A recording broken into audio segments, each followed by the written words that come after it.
नमस्कार, मैं हूं हरिशंकर व्यास। सेंट्रल हॉल में आपका स्वागत है।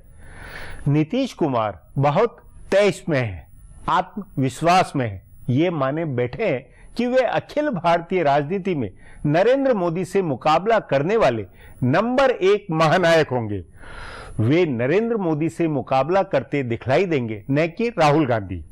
उनको विश्वास है कि लालू प्रसाद यादव अब कोर्ट कचहरी और जेल में फंसे रहेंगे। मतलब नीतीश कुमार बिहार की जमीनी हकीकत में ऐसा चमत्कार होता देख रहे हैं जिसमें उनकी लोकसभा की 25-30 सीटें पक्की है। बिहार की 40 में से यदि नीतीश कुमार ने 25 सीटें जीत ली और मुस्लिम वोटों को अपने साथ गोलबंद किया तो देश की सेकुलर जमात उन्हें नेतृत्व के लिए कहेगी। एक हिसाब से नीतीश कुमार ने जैसे बिहार में जातियां तोड़कर आधार बनाया है, वैसा कुछ वे देश की राजनीति के संदर्भ में भी सोच रहे हैं। जाहिर है नीतीश कुमार ने मोदी पर फोकस बनाकर मुस्लिम वोटों को अपने पीछे गोलबंद करने की रणनीति बनाई है। क्या ऐसा हो सकेगा? आज इस पर चर्चा है, मगर उससे पहले सुर्खियां और राजकाज है। शुरुआत सत्ता गलियारों की गपशप से करते हैं। सरदार वल्लभ भाई पटेल की विरासत पर चल रही खींचतान में कांग्रेस के नेता जितना ज्यादा दखल देंगे, उनके उलझने की संभावना उतनी ज्यादा बढ़ जाएगी। दिग्विजय सिंह से लेकर मनीष तिवारी और शशि थरूर जैसे नेता लगातार यह साबित करने की कोशिश कर रहे हैं कि सरदार पटेल कांग्रेस की परंपरा के थे और नरेंद्र मोदी या भाजपा या संघ उनकी विरासत हथियाने का दावा नहीं कर सकते। लेकिन उनको लेकर लगातार ऐसी बातें सामने आ रही है जिनसे नेहरू के साथ उनका विरोध जाहिर होता है और कांग्रेस का उनकी अनदेखी करने वाला नजरिया सामने आ रहा है। आडवाणी ने एक किताब के हवाले से बताया कि हैदराबाद में निजाम के खिलाफ सैनिक कार्रवाई करने के मसले पर नेहरू और पटेल में भारी मतभेद हुए थे और नेहरू ने उनको सांप्रदायिक तक कह दिया था। इसी तरह सोमनाथ मंदिर के निर्माण पर दोनों में भारी मतभेद थे। 1950 में कांग्रेस अध्यक्ष पद के चुनाव में सरदार पटेल के उम्मीदवार पुरुषोत्तम दास टंडन ने नेहरू के उम्मीदवार कृपलानी को हराया था। यह तथ्य भी लोगों ने खोज निकाला है कि इंदिरा गांधी जब प्रधानमंत्री थी तब मेकर्स ऑफ इंडिया सीरीज में सरदार पटेल के योगदान का प्रकाशन रोका गया था और यह भी सामने आया है कि सरदार पटेल मेमोरियल बनाने के एनडीए के प्रस्ताव को यूपीए ने सत्ता में आने के बाद ठंडे बस्ते में डाल दिया था। यह विवाद आगे बढ़ा तो पटेल से संबंधित कांग्रेस को शर्मिंदा करने वाले और भी खुलासे हो सकते हैं, जिसका नुकसान अंततः कांग्रेस को होगा।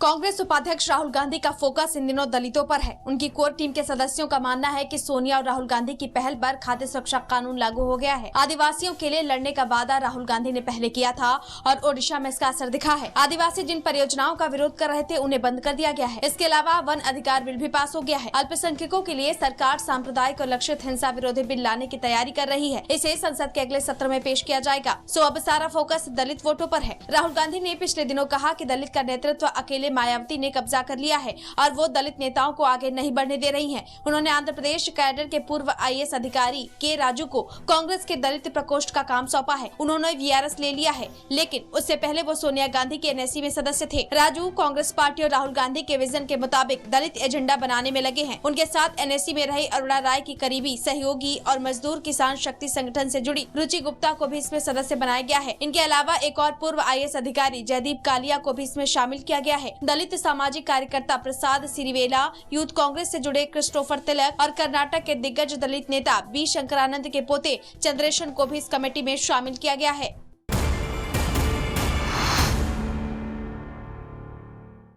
अगले साल होने वाले लोकसभा चुनाव से पहले देश में मुस्लिम वोटों की एक बड़ी बहस छिड़ी है। कई मुस्लिम इदारे इस बहस में शामिल हैं। यह संभवतः पहला मौका है जब मुस्लिम वोटों की राजनीति करने वाले नेताओं को छोड़कर मुस्लिम इदारों के नेता खुद अपने वोट को लेकर बहस कर रहे हैं। भाजपा के प्रधानमंत्री पद के दावेदार नरेंद्र मोदी इस बहस के केंद्र में हैं। मौलाना महमूद मदनी ने यह कहकर इस बहस की शुरुआत की थी कि कांग्रेस नरेंद्र मोदी का भय दिखाकर मुस्लिम वोटों की उम्मीद न पाले। उसके बाद कई मुस्लिम नेता आगे आए। इन नेताओं ने मोदी का समर्थन नहीं किया है, लेकिन उन्हें अछूत मानकर खारिज करने से पहले उन पर बहस की मांग की है। इसमें शिया और सुन्नी दोनों समुदाय के नेता शामिल हैं। उत्तर प्रदेश के मौलाना कल्वे आजाद नकवी ने कहा कि अगर मोदी अपने को बदलते हैं तो उनके बारे में विचार किया जा सकता है। मशहूर शिया नेता मौलाना कल्वे सादिक ने भी ऐसी ही बातें कही। उत्तर प्रदेश के मशहूर सुन्नी नेता मौलाना अबू रहमान फिरंगी महली और बिहार के मौलाना मोहम्मद वली रहमानी ने भी मोदी के बारे में चर्चा करने की जरूरत बताई। इन सबके बीच गुरचरण दास जैसे कई बड़े आर्थिक जानकारों ने गुजरात के मुसलमानों के आर्थिक सामाजिक हालात की तुलना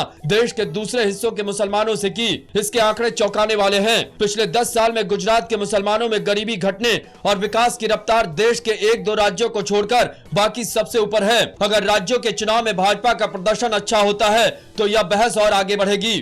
अब आज की ताजा सुर्खियां हैं। ये लीक से कुछ हटकर है। इनसे देश की दशा दिशा की हाल बूझ सकेंगे। छत्तीसगढ़ विधानसभा चुनाव के दौरान कांग्रेस अध्यक्ष सोनिया गांधी ने बस्तर के कोंडा गांव में चुनावी रैली को संबोधित करते हुए कहा कि भाजपा के शासनकाल में छत्तीसगढ़ असुरक्षित हुआ है। उन्होंने कहा कि छत्तीसगढ़ में कुशासन है और यहां गरीबी बढ़ी है। सोनिया ने कहा कि केंद्र की यूपीए सरकार ने गरीबों के लिए कई योजनाएं बनाई हैं, लेकिन छत्तीसगढ़ सरकार केंद्र की योजनाओं को लागू नहीं करती है, वह सिर्फ बड़ी बड़ी बातें करती है। सोनिया ने कहा कि प्रदेश की महिलाएं भी असुरक्षित हैं। उन्होंने कहा कि प्रदेश की भाजपा सरकार ने क्या दिया, इस पर आप लोग विचार करें। सोनिया गांधी ने दावा किया कि इस बार प्रदेश में कांग्रेस ही सरकार बनाएगी। सोनिया गांधी ने नक्सली समस्या पर कहा कि केंद्र की यूपीए सरकार नक्सल से निपटने के लिए कारगर कदम उठा रही है। उन्होंने यह भी कहा कि कांग्रेस के नेताओं ने यहां बलिदान दिया है।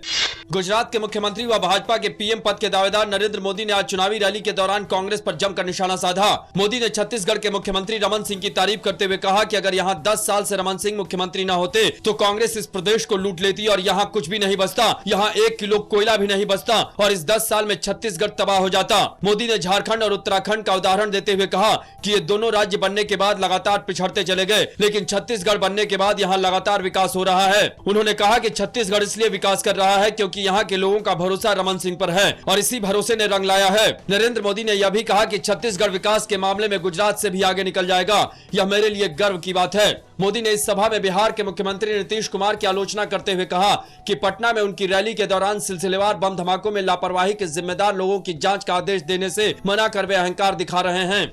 कांग्रेस ने आज भाजपा के वरिष्ठ नेता लाल कृष्ण आडवाणी के उस दावे पर शंका जाहिर किया है जिसमें उन्होंने एम.के. नायर की पुस्तक का हवाला देते हुए कहा था कि सरदार पटेल ने स्वतंत्रता के बाद जब भारत में हैदराबाद को विलय के लिए सेना भेजने का सुझाव दिया था तो तत्कालीन प्रधानमंत्री जवाहरलाल नेहरू ने पटेल को पूर्णतः सांप्रदायिक व्यक्ति कहा था। कांग्रेस नेता व यूपीए में सूचना एवं प्रसारण मंत्री मनीष तिवारी ने आडवाणी के उस दावे पर शंका जताते हुए आडवाणी से सवाल किया है कि आईएएस पद की स्थापना 1946 में हुई थी और अगर एम.के. नायर ने 1947 बैच में आईएएस ज्वाइन किया तो 1948 में कैबिनेट की गोपनीय चर्चाओं की जानकारी उन्हें कैसे हो सकती थी। मनीष तिवारी ने दावा किया कि नायर 1950 में आईएएस में शामिल हुए थे जबकि हैदराबाद पुलिस कार्रवाई 1948 में हुई थी। कांग्रेस महासचिव शकील अहमद ने भी आडवाणी का नाम लिए बगैर उनकी टिप्पणी की आलोचना की है और कहा है कि यह टिप्पणी अत्यंत खेदजनक है। सपा प्रमुख मुलायम सिंह यादव ने भाजपा के प्रधानमंत्री पद के दावेदार नरेंद्र मोदी पर प्रहार करते हुए कहा है कि मोदी सिर्फ टेलीविजन और गुजरात में दिखाई दे रहे हैं। उन्होंने कहा कि केंद्र में अगली सरकार तीसरे मोर्चे की ही बनेगी। मुलायम सिंह ने आज अपने संसदीय क्षेत्र मैनपुरी में रैली को संबोधित करते हुए कहा कि मुजफ्फरनगर में सांप्रदायिक ताकतें कामयाब हो गई। उन्होंने कहा कि कुछ शक्तियां फसाद पैदा करना चाहती हैं, लेकिन हम उत्तर प्रदेश को गुजरात नहीं बनने देंगे। उन्होंने यह भी कहा कि जब भी यूपी में सपा की सरकार बनती है तो सांप्रदायिक ताकतें दंगा कराती हैं, लेकिन हम उनके मंसूबे को कामयाब नहीं होने देंगे। फिलहाल अब एक ब्रेक है, फिर राजकाज की खबर देने वाली बातें होगी।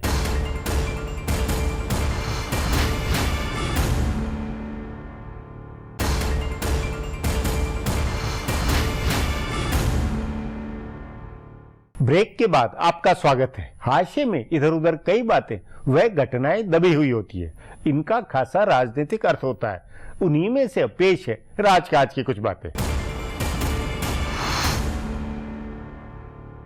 कांग्रेस ने चुनाव से पहले होने वाले सर्वेक्षणों पर पाबंदी की तरफदारी करके क्या अपने पांवों पर कुल्हाड़ी मार ली है? कम से कम भाजपा के नेताओं का तो यही मानना है। भाजपा का कहना है कि सर्वेक्षणों पर पाबंदी की मांग करके कांग्रेस ने अपना नुकसान किया है। अब अगर इस पर पाबंदी लग भी जाती है तब भी भाजपा को उसका फायदा होगा। भाजपा नेता इसमें एक फायदा ये देख रहे हैं कि वो पूरे देश में प्रचार करेंगे कि कांग्रेस डर गई है और हार पक्की मानकर उसने सर्वेक्षणों पर पाबंदी की तरफदारी की। दूसरे इसी बहाने भाजपा के नेता मीडिया पर पाबंदी लगाने की कांग्रेस की मानसिकता और इमरजेंसी का प्रचार करेंगे। यानी भाजपा सर्वेक्षण दिखाए जाने या पाबंदी लगाए जाने दोनों में अपना फायदा देख रहे हैं। कांग्रेस उपाध्यक्ष राहुल गांधी ने सही मायने में कांग्रेस की कमान संभाल ली है। वो सिर्फ कांग्रेस के लिए प्रचार करने नहीं जा रहे और न कांग्रेस संगठन को मजबूत करने के लिए नए तरह के फॉर्मूले बना रहे हैं, बल्कि कांग्रेस के प्रदेश नेताओं के झगड़े भी सुलझा रहे हैं। इससे पहले भी उपाध्यक्ष बनने के बाद उन्होंने प्रदेशों के नेताओं से मुलाकात कर उनको एकजुट रहने को कहा था, लेकिन ऐसा पहली बार हो रहा है कि टिकट बंटवारे में नेताओं के खींचतान से जुड़े विवाद उनके पास पहुंच रहे हैं और वो नेताओं के झगड़े निपटा रहे हैं। उन्होंने छत्तीसगढ़ के नेताओं का झगड़ा सुलझाया और मध्य प्रदेश में भी टिकट बंटवारे के बाद हुए विवाद को हल किया है। राजस्थान और दिल्ली में भी कांग्रेस नेताओं का आपसी झगड़ा राहुल गांधी ने निपटाया है। नीतीश कुमार की पार्टी का मानना है कि बिहार में अति पिछड़े महादलित का साथ चलता रहा तो पार्टी की 25 लोकसभा सीटें कहीं नहीं गई। मतलब बिहार में चुनाव हवा पर नहीं बल्कि जातियों की जमीनी गोलबंदी पर ही लड़े जाने हैं। इस पर आगे चर्चा करें उससे पहले देखें मेरा ये खुलासा। तमाम चुनाव पूर्व सर्वेक्षण भले बता रहे हो कि बिहार में भारतीय जनता पार्टी से अलग होने के बाद जनता दल यू की स्थिति कमजोर हुई है, लेकिन जदयू के नेताओं का आत्मविश्वास कमजोर नहीं हुआ है। मुख्यमंत्री नीतीश कुमार इस भरोसे में है कि वे नरेंद्र मोदी का रथ रोकने वाले महानायक होंगे। जैसे बिहार में लालू प्रसाद ने लाल कृष्ण आडवाणी का रथ रोका था और 20 साल तक सेकुलर जमात के नायक रहे थे, उसी तरह नीतीश कुमार ने भाजपा के प्रधानमंत्री पद के दावेदार नरेंद्र मोदी को रोकने का संकल्प किया है। मोदी के नाम पर उन्होंने भाजपा से 17 साल पुराना नाता तोड़ा है, इसलिए उनकी पार्टी का मानना है कि मोदी विरोधी मोर्चे में स्वाभाविक रूप से नीतीश के नेतृत्व का दावा बनता है। इस दावे को तब और बल मिला जब दिल्ली में वामपंथी पार्टियों के बुलाए सेकुलरिज्म सम्मेलन में नीतीश को खास तवज्जो मिली। मुलायम सिंह की मौजूदगी के बावजूद नीतीश से उद्घाटन भाषण करवाया गया। उन्होंने भी सेकुलरिज्म के प्रति अपना संकल्प दिखाया। इसके बाद उनकी पार्टी में माना जाने लगा कि नीतीश स्वाभाविक रूप से उन 14 पार्टियों के नेता हैं जो उस दिन के सम्मेलन में शामिल थे। एक तरफ जदयू के नेता मान रहे हैं कि तीसरे मोर्चे की तैयारी कर रही पार्टियां नीतीश को पसंद कर रही हैं, तो दूसरी ओर कांग्रेस के साथ भी उनका सद्भाव बना हुआ है। हालांकि नीतीश कुमार बार बार गैर कांग्रेसवाद का राग भी अलाप रहे हैं और उन्होंने मोदी को भी यह नसीहत दी कि वे कांग्रेस मुक्त भारत बनाने का और खुद प्रधानमंत्री बनने का सपना एक साथ पूरा नहीं कर सकते हैं। नीतीश कुमार भाजपा के साथ साथ कांग्रेस से भी समान दूरी दिखा रहे हैं और इससे यह संकेत निकलता है कि वे शायद अगले चुनाव में कांग्रेस के साथ तालमेल न करें। तभी यह सवाल उठा है कि बिहार में फिर उनकी क्या स्थिति होगी। भाजपा से अलग होने के बाद वोटों का ध्रुवीकरण अलग तरीके से हो रहा है। भाजपा भी नरेंद्र मोदी के नाम पर अति पिछड़ी जातियों के वोट में सेंध लगा रही है। इसका नुकसान जदयू को हो सकता है क्योंकि वह उसका कोर वोट है। इसी तरह राजद प्रमुख लालू प्रसाद के जेल जाने का अलग अलग असर देखा जा रहा है। राजद नेताओं और कुछ स्वतंत्र राजनीतिक विश्लेषकों को लग रहा है कि उनके जेल जाने से यादव वोट उनके साथ गोलबंद हुआ है, उनको सहानुभूति का लाभ मिल सकता है और साथ ही पिछले करीब 2.5 दशक से भाजपा के खिलाफ निरंतर अभियान चलाने की वजह से मुस्लिम वोटों में भी उनके प्रति ज्यादा भरोसा होगा। अगर पिछड़ों की सबसे बड़ी जात यादव, अगड़ों की दबंग जात राजपूत, दलितों में पासवान और मुस्लिम वोट उनके साथ जाते हैं तो उनका एक मजबूत समीकरण बनता है।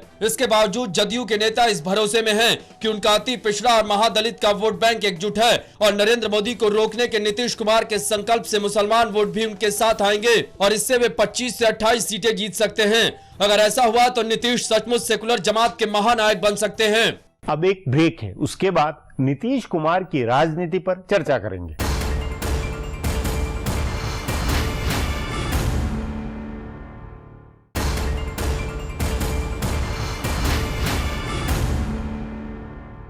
कईयों का कहना है कि यादव और मुसलमान वापस लालू यादव के पीछे गोलबंद हुए हैं। उनके प्रति इनमें सहानुभूति है। मुसलमान नीतीश के अवसरवाद की बजाय लालू प्रसाद की सेकुलर साख पर भरोसा करेंगे। मतलब बिहार की अगली लड़ाई मोदी बनाम लालू प्रसाद यादव की होगी। इस पर चर्चा के लिए आज मेरे साथ वरिष्ठ पत्रकार नवीन उपाध्याय हैं।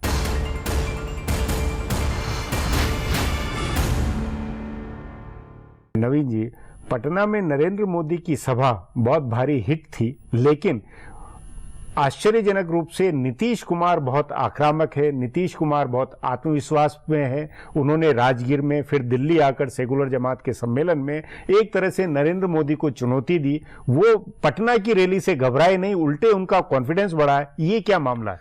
देखिए, हम ये नहीं मानते हैं कि पटना की रैली से वो घबराए नहीं जी। नीतीश कुमार का जो रिएक्शन है वो स्वाभाविक भी है और कंपल्सरी भी है। एक तरीके से कंपल्सन थे उनके, क्योंकि पहली बार पटना की रैली में नरेंद्र मोदी ने जिस तरीके से डायरेक्ट अटैक उन पर किया, उनको ट्रेटर कहा, उनको हिपोक्रेट कहा, उनको अपॉर्चुनिस्ट कहा, जिस तरह से डायरेक्ट अटैक नरेंद्र मोदी ने पिन पॉइंट तरीके से किया बिहार की धरती पर, जहां पर नीतीश कुमार ने नरेंद्र मोदी को आने तक नहीं दिया था, और जिस तरह का मैसिव टर्नआउट हुआ था, तो शायद नीतीश कुमार के लिए कोई रास्ता था नहीं कि वो काउंटर अटैक करें। इस काउंटर अटैक में उनकी मजबूरी है, क्योंकि वो चाहेंगे मुस्लिम समाज को मोबिलाइज करके अपने पास रखें, क्योंकि जो बिहार की राजनीति भी ट्रायंगुलर कॉन्टेस्ट की तरफ लोकसभा इलेक्शंस में जा रही है, तो नीतीश कुमार के लिए डेफिनेटली काफी चैलेंजिंग समय आ रहा है। नहीं चैलेंजिंग, लेकिन वो इसीलिए कर रहे हैं, आपने जो कहा कि मुस्लिम वोट ताकि उनके पीछे गोलबंद हो, उनके पास अति दलित, अति पिछड़े हैं, महादलित है, तो ये दो कॉम्बिनेशन, और अगर मुस्लिम अगर जुड़ते हैं तो वो बहुत बड़ी फोर्स, फिर 40 में से 35-25-30 सीटों का तो वो हिसाब लगा ही सकते हैं। देखिए, अभी इलेक्शन 6 महीने हैं, और ये कहना कि सारे ईबीसी और महादलित ये सारे एक साथ हैं जेडीयू और किसी भी गठबंधन के साथ, ये बहुत ही गलत होगा, क्योंकि आप ये मान के चलिए कि ये छोटे छोटे जो जातियां हैं, इसमें 40, 50, 60, 70 काफी जातियां हैं, इनका कोई सामूहिक नेतृत्व करने वाला नेता नहीं है, और बहुत सारे जो जेडीयू में नेता हैं वो निकल रहे हैं पार्टी से। आप देखिएगा श्री पासवान, महाबली सिंह, चाहे आप देखिएगा मंगलीलाल मंडल या ढेर पूर्णमासी राम, जैन राय निषाद, ये छोटी छोटी जातियों के लोग जो है वो भाग रहे हैं, वहां जो नेता वो इधर उधर जा रहे हैं, तो ये एक बहुत ही चैलेंजिंग टाइम रहेगा नीतीश कुमार के लिए, क्योंकि अगर मुस्लिम वोट को अपने साथ वो नहीं रख पाए और कांग्रेस से उनका साठगांठ नहीं हो पाया, पॉलिटिकल अलायंस नहीं हो पाया प्री पोल, तो ऐसी स्थिति में उनके लिए, क्योंकि बीजेपी का अपर कास्ट वोट उनसे निकल गया, और ये अगर ये ईबीसी और महादलित का वोट बिखर गया तो शायद बहुत टफ चैलेंज नहीं,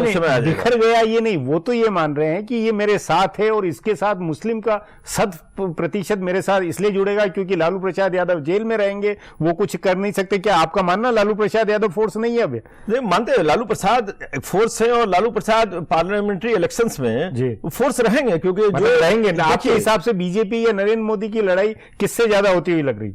देखिए, हमको तो लग रहा है कि अगर ये कांग्रेस, आरजेडी और एलजेपी का अलायंस हो जाता है, तो ऐसी स्थिति में बीजेपी और इस अलायंस के बीच में डायरेक्ट कॉन्टेस्ट हो सकता है। उस समय नीतीश कुमार कहीं नहीं रहेंगे, कहीं नहीं कहेंगे, लेकिन देखिए ट्रायंगुलर कॉन्टेस्ट नीतीश कुमार के लिए काफी हानिकारक रहेगा, क्योंकि ऐसी स्थिति मुस्लिम वोट नहीं, देखिए ट्रायंगुलर तो होगा ही, क्योंकि लालू प्रसाद यादव तो अपने अलग लड़ेंगे, नीतीश और दोनों तो एक साथ नहीं हो सकते हैं। तो ये मेरा मानना है कि देखिए पिछले इलेक्शंस में मान के चलिए कि एक तरफ लालू का हवा भी था कि लालू प्रसाद आ जाएंगे, लालू प्रसाद से एक सर्टेन अमाउंट ऑफ सिंपैथी भी है लोगों में, और जिस तरीके से नरेंद्र मोदी ने जाकर इनडायरेक्टली लालू प्रसाद की प्रशंसा ही की और एक वर्चर किया यादवों की तरफ, तो अपर कास्ट का जो गुस्सा था लालू प्रसाद कहीं ना कहीं उसमें डेंट आया है। और ऐसी स्थिति में मेरा मानना है कहीं एक हो सकता है कि संभावना जिसकी जो नरेंद्र मोदी बहुत इनडायरेक्टली और डायरेक्टली किए कि बीजेपी के कोर वोट अपर कास्ट और यादवों में एक टैक्टिकल अंडरस्टैंडिंग हो सकती है सीट्स पर, और ये काफी घातक हो सकता है नीतीश कुमार के। नहीं, आपके अनुसार जमीनी तौर पर बिहार की जमीनी हकीकत में नीचे के लेवल के स्तर पर